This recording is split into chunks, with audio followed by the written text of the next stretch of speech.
Құдайға шүкір бауырым, Құдай саған жар болсын. Біз жалғастырамыз. Екінші бөлімді, иә. 90-шы забір біз оқып жатырық. Құдай ерекше сені киелі маймен малап, жан дүниеге қабілет берсін.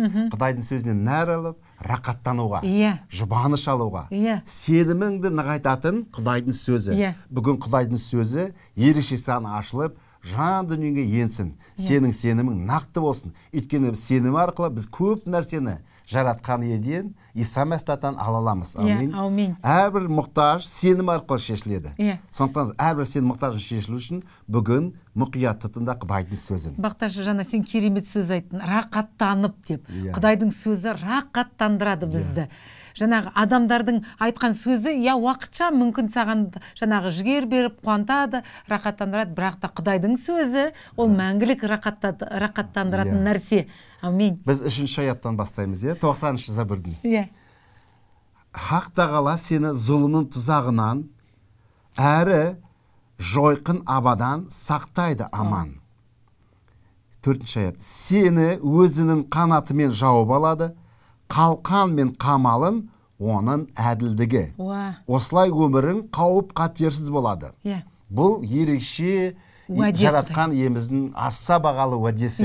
Құдай ерекше бізді қорғағысы келеді. Оның қалауы, бұл оның жүрегіндегі ниеті адамға. Біз түсінуіміз керек, Құдайдың сөзі, ол Құдайдың жүрегінен шыққан ерекше сүйіспеншілік, сені сүйетін сөз.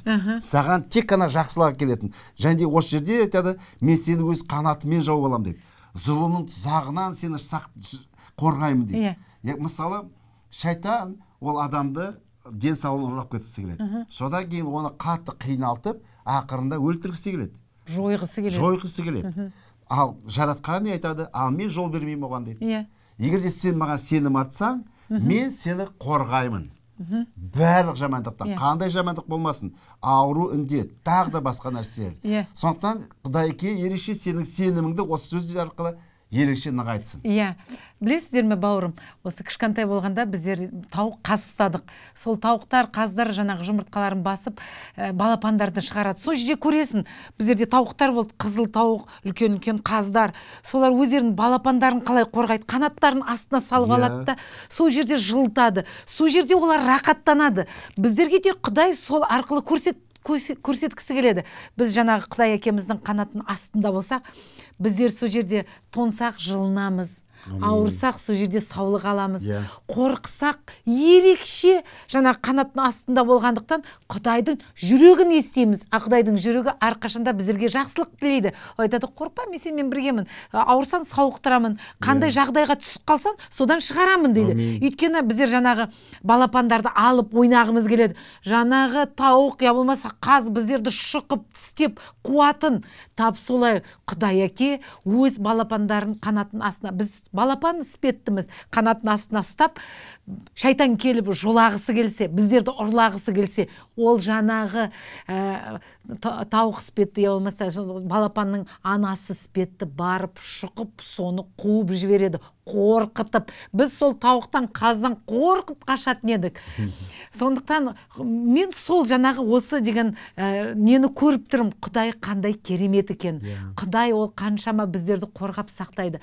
Құдай әрқашанда қанатын астына ұстағанда бізді жаңағы рақаттандырады.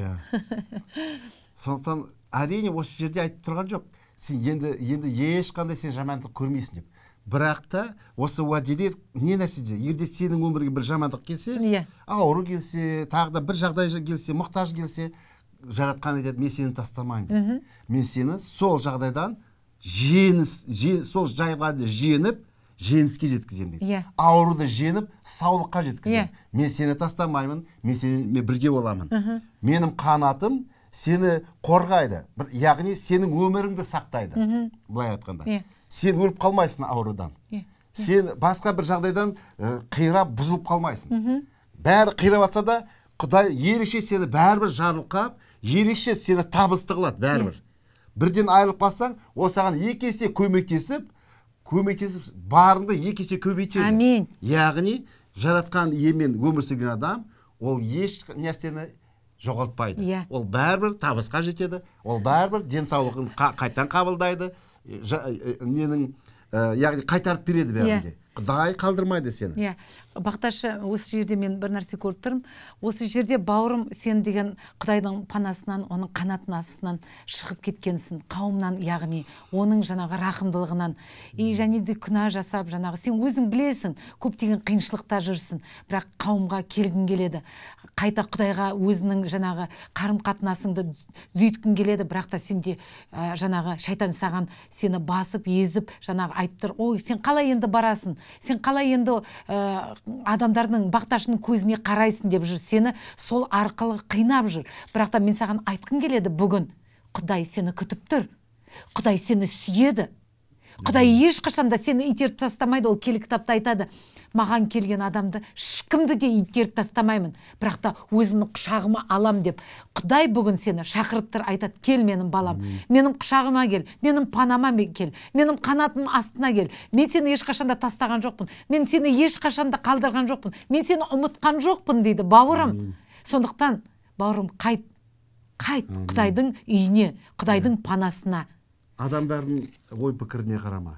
Ең маңызды Құдайдың ой пікіріне қарама. Құдай сені сүйеді. Құдай сені жақсы көреді. Адамдар ертең бүгін былай ертең ойлары өзгереді. Сондықтан ойлама, бәрі сен туралы қалай сені жамандап жүр, сені ойлап жүр деп. Әрбір адамның өзінің мұқтажы жеткілікті. Сондықтан егер де сен келсең, мүмкін біреулер бірдеме айтар, мүмкін. Мүмкін айтпайды.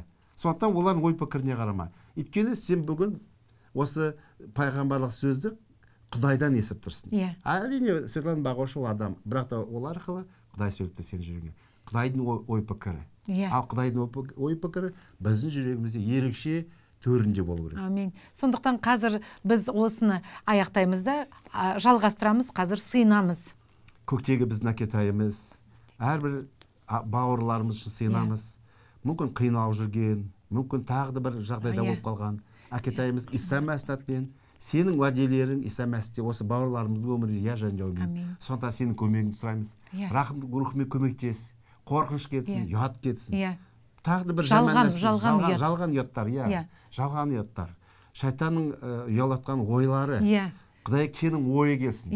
Құдайдың әкенің Иса Мәсіхте ой пікірі келсін жүрегіңе. Ол айтады, қайт балам, мен сені жарылқаймын, мен сені күтіп тұрмын дейді. Мен сені күтіп тұрмын. Құдай әке саған жар болсын бауырым. Құдай әке өзінің рухымен Иса Мәсіхте саған ерекше қуаныш, тыныштық беріп, ерекше рақаттандырсын. Иса Мәсіхтің атымен, амин.